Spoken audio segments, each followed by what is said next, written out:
নমস্কার, আমি সৌমাশ্রী।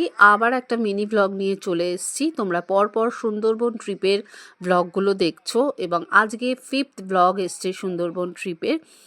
কফি খেয়ে টাটা জানিয়ে আপনজন রিসর্ট থেকে আমরা বেরিয়ে পড়লাম ঘাটের উদ্দেশ্যে, যেখান থেকে আমাদের লঞ্চ ছাড়বে। আর ভিড়টা তো দেখতেই পাচ্ছ, মানে কিছু বলার নেই। এখানে আমরা লঞ্চে উঠে পড়েছি এবং লঞ্চে উঠেই আমি কিন্তু বাবার সামনের দিকে একখানা চেয়ার নিয়ে বসে পড়েছি, যাতে খুব সুন্দর করে তোমাদের জন্য ভিডিও বানাতে পারি। এখানে ছোটোখাটো বাচ্চা কাচ্চা সবাইকেই দেখতে পাচ্ছ, সবাই বসে পড়েছে।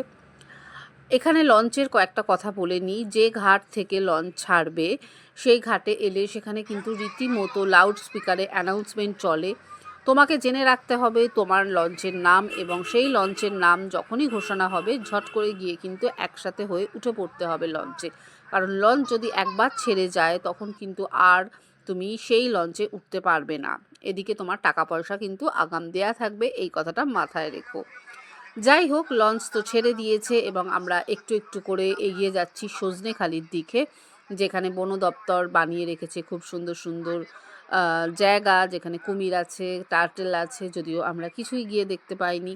But it's okay. ওই যে দূরে দেখতে পাচ্ছ লোকজন উঠছে, আমরাও ওইভাবে গিয়ে পৌঁছে গেলাম সজনেখালির মধ্যে।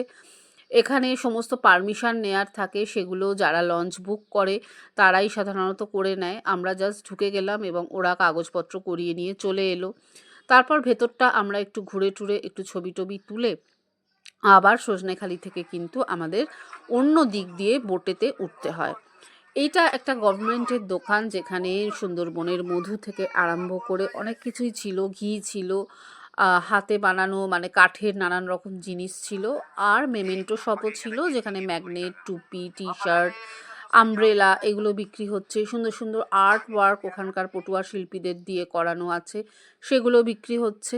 কিছু হরিণ, কিছু বাঁদর, এইসব দেখে আমরা কিন্তু আলটিমেটলি উঠে পড়লাম। এই বাঁদরগুলো এখানেই থাকে, এদেরকে ছাড়া থাকে, এরা ওদের হাত থেকে সব জিনিসপত্র ছিনিয়ে নিয়ে খাওয়ার চেষ্টা করে। So be aware of that.